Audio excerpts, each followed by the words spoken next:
Sanathnagar police ने 24 घंटे के अंदर 2 लापता मासूमों को बाजियाब करके अपने वालिद और नानी के हवाले किया। इंस्पेक्टर श्रीनिवासुलु ने तफसीलात बताते हुए कहा कि 8 साला बच्चा जो तीसरी जमात का तालिब इल्म है और 7 साला जो पहली जमात का तालिब इल्म है, सिकंदराबाद मोंडा मार्केट में वाक़ एक यतीम खाने में ज़ेर तालीम है। गर्मा की तातीलात के पेश नज़र छुट्टी मनाने अपनी नानी कृष्णम्मा के घर फतेहनगर आए हुए थे। बताया गया है कि बच्चों की मां का 3 साल पहले इंतकाल हो गया था और वालिद बेगमपेट में रिहाइश पजीर है, जो पेशे से कार ड्राइवर है। पुलिस की कार्रवाई में इंकिशाफ हुआ कि बच्चे नानी की डांट डपट से दिल बर्दाश्ता होकर अपने वालिद के घर रवाना हो गए थे। సార్ చెప్పండి సార్. నమస్తే అండి. నిన్న సాయంత్రం 9 గంటల సమయంలో కిష్టమ్మ అని చెప్పి ఒక లేడీ అబౌట్ 40 ఇయర్స్ ఉంటాయి. ఇక్కడ ఎల్బిఎస్ నగర్లో ఉంటుంది. ఆమె ఫతేనగర్లో రెంట్కుంటుంది. ఆమె వాళ్ళ కూతురు పిల్లలు ఇద్దరు మగపిల్లలు హాస్టల్లో చదువుతుండే. వాళ్ళు వారం రోజుల కింద సెలవులు ఉన్నాయని చెప్పి ఇంటికి తీసుకొచ్చిన నిన్న మధ్యాహ్నం నుంచి కనిపిస్తలేరు. అంత వెతికినా కూడా దొరకట్లేదని రాత్రి 9 గంటలకు పోలీస్ స్టేషన్ వచ్చింది.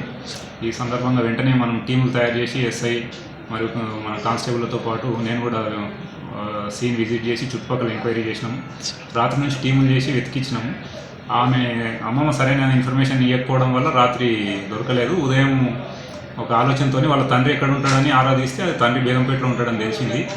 తండ్రి ఇంటికి పంపిస్తే పిల్లలు తండ్రి ఇంటికి చేరుకున్నారు అక్కడికి ఈరోజు ఉదయం. కొంచెం ఇక్కడ అమ్మమ్మతో ఇబ్బంది అయ్యి పిల్లలు చెప్పకుండా వెళ్ళిపోయి తండ్రి దగ్గరికి పోయినారు. ఈమె కూడా అక్కడ వాళ్ళ అల్లుడు కానీ ఆ పిల్లల తండ్రి ఇక్కడ ఉంటాడు అనే విషయము చెప్పలేకపోయింది. మొత్తానికి ఈరోజు ఉదయం ఆ పిల్లలు తండ్రి దగ్గరికి క్షేమంగా చేరుకున్నారు. ట్రేస్ చేసినాము. అమ్మమ్మను తండ్రిని అందరినీ కూడా పిలిపించినాము. ఆ పిల్లలు సికింద్రాబాద్లో హోమ్లో ఉంటున్నారు. ఒక అబ్బాయి 3rd క్లాస్ చదువుతున్నాడు, ఒక అబ్బాయి 1st క్లాస్ చదువుతున్నాడు. ఇద్దరు కూడా హోమ్ వాళ్ళు కూడా వచ్చారు. వాళ్ళు కూడా చాలా కోఆపరేటివ్గా ఉన్నారు. మళ్ళీ హోమ్కు పంపిస్తాం. పిల్లల్ని చదువుకోవడానికి కావాల్సిన సౌకర్యాలు కూడా ఏర్పాటు చేసే ప్రయత్నం చేస్తాం. సార్ ఈ హాస్టల్ నుంచే వెళ్ళారు సార్, లేకపోతే ఇంటి నుంచే వారం రోజుల కింద అమ్మమ్మ ఇంటికి తీసుకొచ్చారు సార్. తీసుకొస్తే ఫతేనగర్లో సార్. ఫతేనగర్లో అమ్మమ్మ కొంచెం ఏజ్డ్ ఉంది. తర్వాత ఆమె అంత యాక్టివ్గా లేదు.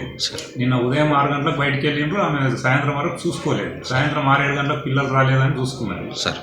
కళ్ళు దాయి పడుకున్నట్టుంది. ఆమెకు దాని మీద జ్ఞాపకం లేదు సార్. సాయంత్రం 6 గంటలకు చూసుకుంటే లేరని అటు ఇటు వెతికి ఇక్కడ లేరని చెప్పి పోలీస్ స్టేషన్ వచ్చింది సార్. ఇక్కడి నుంచి అమ్మమ్మ ఇంటి దగ్గరికి వెళ్ళిపోయారు. వాళ్ళు తండ్రి ఇంటికి పోయినారు. Thank you sir.